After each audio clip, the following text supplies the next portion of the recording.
Wie kann man trainieren, die Töne auf der richtigen Tonhöhe zu treffen? Damit beschäftigen wir uns heute. Hallo und herzlich willkommen zu einem neuen Video rund ums Trompetespielen. Mein Name ist Nico von Nico Leikam Trompetentraining. Besonders im Anfängerbereich trifft man oft auf diese Frage, wie kann man trainieren, den richtigen Ton zu treffen? Was muss ich machen, damit die richtige Tonhöhe erklingt? Wir gehen mal die Punkte Schritt für Schritt durch, was passieren muss, damit eben die richtige Tonhöhe entstehen kann. Es gibt ganz zu Beginn natürlich den Ausatmenprozess. Das heißt, die Luft, die wir eingeatmet haben, muss nach außen. Möglichst gleichmäßig und intensiv. Nicht gepresst oder gedrückt, sondern fließen lassen.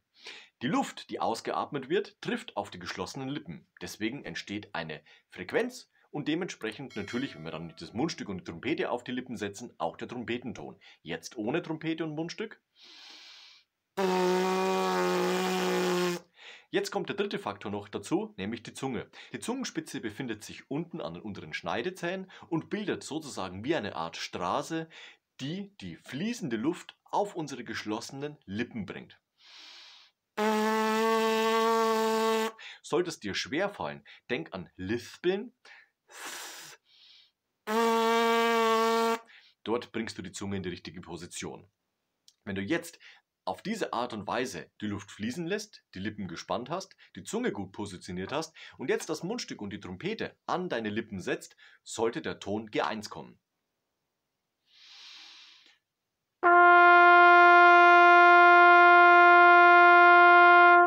Mache ich weniger, das heißt, die Lippen schwingen langsamer und lasse ich die Luft dementsprechend auch langsamer fließen, sollte der Ton tiefes C, also C1 erklingen.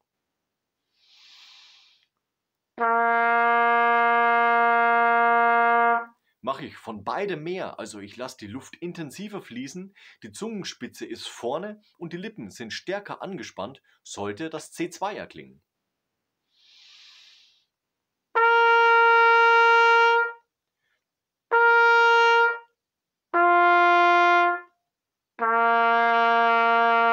Das heißt, unten in der tiefen Lage sind wir also locker, die Luft fließt weich. Also im tiefen Bereich sind die Lippen locker, die Luft fließt weich, es erklingt das tiefe C. Sind wir in der Mittellage, also G1, ist von beidem etwas mehr zu spüren. Das heißt, die Luft fließt etwas intensiver und die Ansatzmuskulatur hält die Spannung. Dann schwingt die Lippe auf dieser Tonhöhe G1. Machen wir beides noch mehr und auch die Zunge geht etwas nach oben in eine I-Position oder E-Position. Wenn du allein die Vokale sprichst, merkst du, wie die Zunge sich positioniert. E, I. Die Frequenz ist höher, mit der Trompete erklingt dann das C2. Jetzt kannst du natürlich von diesen Tönen ausgehen, um eben die Zwischentöne zu treffen. Das heißt, wenn du zum Beispiel beim G bist, G1, und jetzt nach unten spielst G auf F,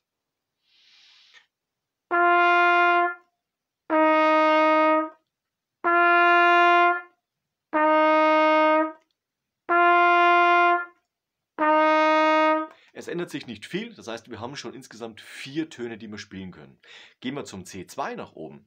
Auch da das gleiche, wir spielen wie das C2, gehen aber von C2 dann aufs H1 nach unten, also einen Halbton tiefer. Du wirst kaum was ändern müssen, nur das Ventil musst du drücken und schon hast du einen weiteren Ton.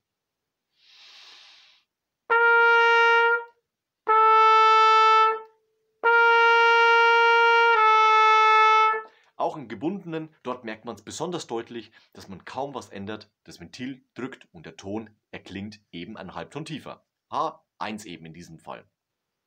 Und so kannst du dir Schritt für Schritt deine C-Dur-Tonleiter zusammenbauen, nicht nur gebunden, auch gestoßen. Und wenn das funktioniert, natürlich die Tonleiter hoch und runter spielen, das ist ganz klar, aber dann auch in Sachen Tontreffsicherheit trainieren. Das heißt, du spielst erst anfänglich natürlich die Naturtöne C1, G1, C2, damit du diese Intervalle gut reinbekommst und natürlich auch fühlst, was du machen musst, um nach oben bzw. nach unten zu kommen.